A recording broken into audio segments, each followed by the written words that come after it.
Hello, everyone, and welcome to the Brumakian podcast. Before we begin, I want to briefly mention Her Majesty Queen Elizabeth II, who passed away on September 8th at the age of 96. Her reign lasted for 70 years and has seen it all. My condolences to the royal family, and I wish nothing but the best of luck to the now King Charles III. Now then, on a more positive note, let's get into this movie.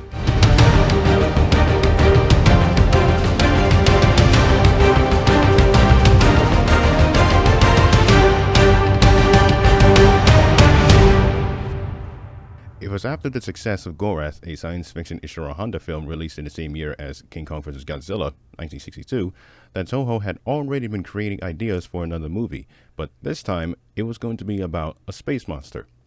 It was going to follow the same blueprints that Battle in Outer Space and Gorath had created, with Jujiro Okami, I hope I said that right, as the writer, with the same ongoing theme of humanity uniting against an actual threat greater than themselves.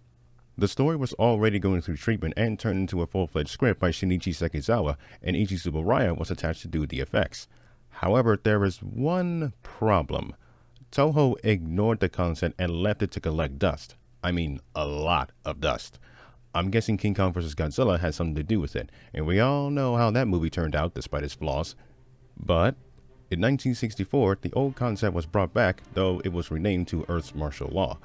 However, another draft dropped the title entirely in favor of a new one, Space Monster. Just Space Monster. Meanwhile, Sekizawa was heavily revising the project, resulting in the removal of the futuristic setting in favor of setting the film in what was then the modern day to make it more relatable with the audience. The global angle was downgraded, a few scenes were added, and the monster's name went from Space Mons to Dogora. Now, here is something that is very interesting. The monster is non-anthropomorphic, and for the first time, the beast was not going to be portrayed by a man in a rubber suit, but instead, it will be sort of animated with a prop being used for certain shots. Some of the shots were completely unintentional that they ended up in the final cut. After much suiting, Dogora the Space Monster was released in Japan on August 11, 1964, and released in the US thanks to American International Pictures, AIP, the same ones responsible for Mothra vs. Godzilla. Now, here is the film synopsis. Several satellites have been destroyed without explanation.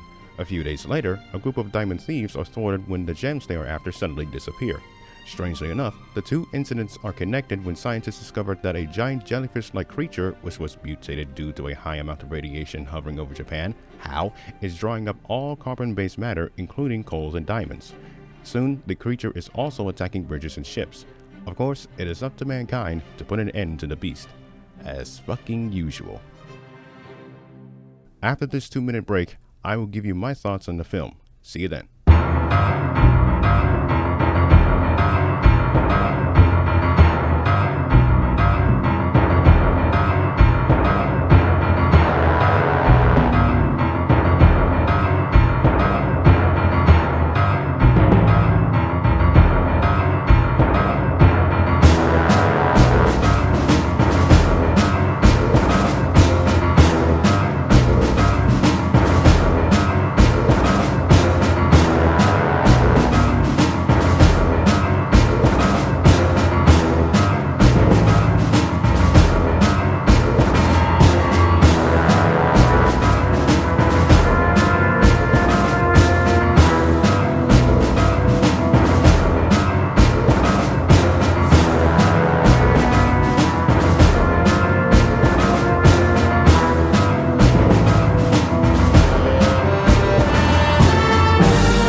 You know what? Watching it for the first time, I think the movie is alright. It's definitely unique. The concept of a space behemoth sucking out minerals like coal and diamonds is a very interesting idea. I tell you, Dogora is a much better diamond collector than the robbers. Speaking of the humans, I thought they are the standard good, as I like to call them, just like in Rodan. The biggest standout is Mark Jackson. Jesus Christ, the motherfucker is always one step ahead, and when things don't go well, he cheeses it. Everyone else? Yeah, they're alright. Dogora is a very interesting one. I like the design of the thing. It makes it stand out against the pack, and I love the effect for him. Speaking of effects, they are, with a few exceptions, fantastic as usual. And what more do I need to say about the music? It is creepy and attention grabbing from the get go. Overall, I think Dogora the Space Monster is alright. Is it one of my favorites? Not really, but I do find it entertaining. Not from beginning to end. There are a lot of points where I find it questionable, and some scenes towards the end seem to drag a little bit. But I do think that the movie is mostly watchable only once. But hold on there, folks. We're not even done with 1964 yet. There is one more movie that we have to take a look at. Yes, indeed, Godzilla is back, and he is not alone.